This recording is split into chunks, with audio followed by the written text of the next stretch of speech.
The build, operate, and transfer model for IT and business process outsourcing continues to be of great interest to companies, courtesy of its cost-saving structure, access to bigger talent pool, opportunities for resource and financial control, and security.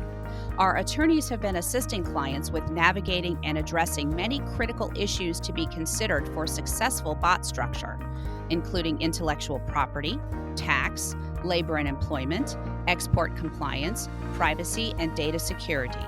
In addition, our attorneys provide unique value by helping clients understand and navigate business and social cultural issues, geopolitical risk, and cross-border dispute resolution processes.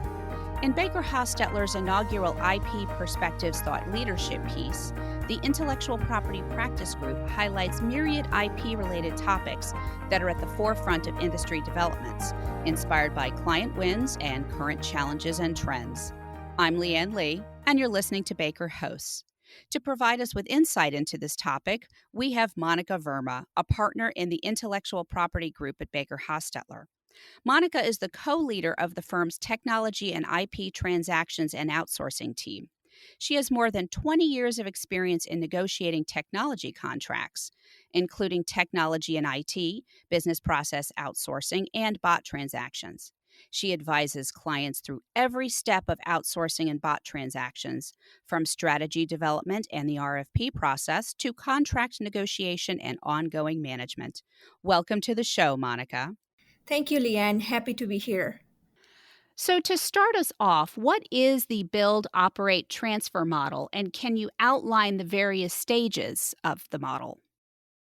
Yes, in a bot model, a company usually enters into a contractual relations or arrangement with a service provider to optimize and run IT or business process service delivery center.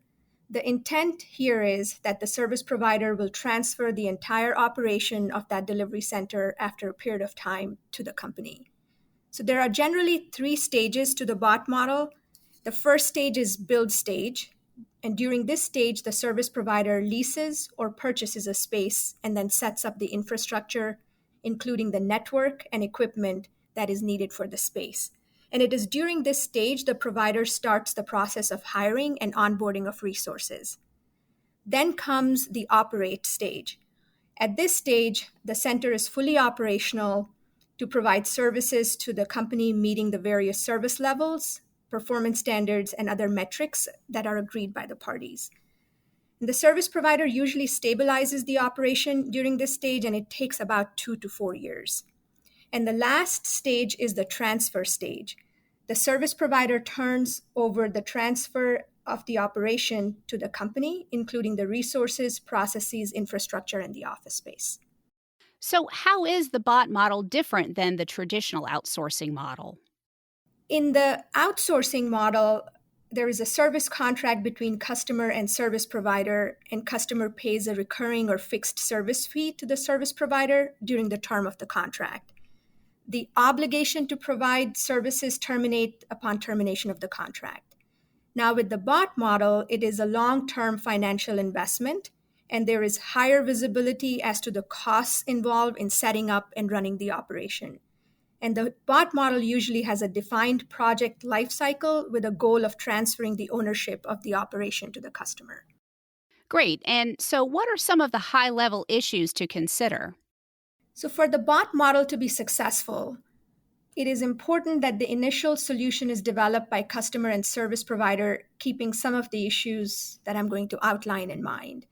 First is choosing the location of the delivery center, as this impacts availability and access to infrastructure and availability of skilled talent pool. The selection of the facility is as important to make sure it fits the security requirements and meets the short-term and long-term expansion goals. It is also important to have clarity on financial terms and specifically setting up and managing budgets for all 3 stages of the bot model, and to develop a comprehensive risk-sharing plan to address potential cost overruns. Ownership and use of intellectual property should be clearly addressed, and of course, draft a contract that clearly outlines roles and responsibilities of each party, milestones, performance expectations, including service levels, and the buyout terms. Now, what are some of the benefits of the bot model? Some of the main benefits of this model are that in the bot model, the setup time for the operation is usually shorter as companies use knowledgeable and experienced service providers to help them set up the center. With this model, companies do not need to divert substantial attention and time in setting up back-end operation, and the company can continue to focus on its core business. Another benefit of this model is that the service provider carries the heavy load and is responsible for the operation of the center and for all compliance relating to the build and operation stage. Also, the service provider has the obligation for project execution, deadlines, and for setting up quality and stable operations for providing the services. And most importantly, this model provides access to large and skilled talent pool and cost savings. Since most of the bot centers for providing IT services are located overseas, and even today, just by comparison, as an example, the cost of hiring resource is comparatively cheaper in India than in the US, and that results in significant cost savings for the company. Great. I just have one more question for you. Can you give us some of the challenges or potential cons that companies should be aware of while establishing captive centers overseas? Sure, Leanne, I think there are some changes and issues that companies should be aware of. The company has limited control over the operations during the build and operate stage, and company heavily relies on the service provider to provide quality service and make sure the operation is run in compliance with laws. So selection of a provider is a key consideration, and it is important to vet the provider thoroughly, including by conducting reference checks.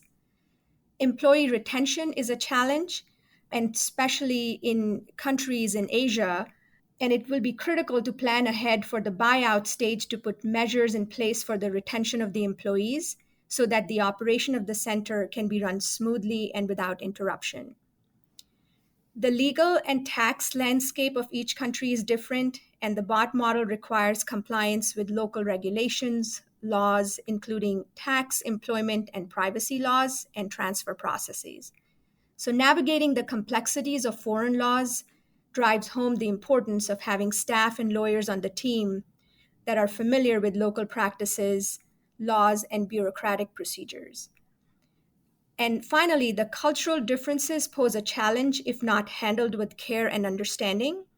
If the center will be set up overseas, there will definitely be cultural differences, and it will be important to make sure that the teams are sufficiently informed and trained and have a good understanding of each other's cultures to create a respectful and inclusive working environment. Now, I did list some challenges, but they can definitely be addressed by choosing the right provider and having on your team counsel to provide guidance with understanding of geopolitical and cultural issues and compliance with local laws and regulations. Well, this has been a great conversation. Thank you so much for your time, Monica. Thank you, Leanne. If you have any questions for Monica, her contact information is in the show notes. For more information on Baker Hostetler's inaugural IP Perspectives piece, we encourage you to download the document on bakerlaw.com. As always, thanks for listening to Baker Hosts. Comments heard on Baker Hosts are for informational purposes and should not be construed as legal advice regarding any specific facts or circumstances. Listeners should not act upon the information provided on Baker Hosts without first consulting with a lawyer directly. The opinions expressed on Baker Hosts are those of participants appearing on the program and do not necessarily reflect those of the firm. For more information about our practices and experience, please visit bakerlaw.com.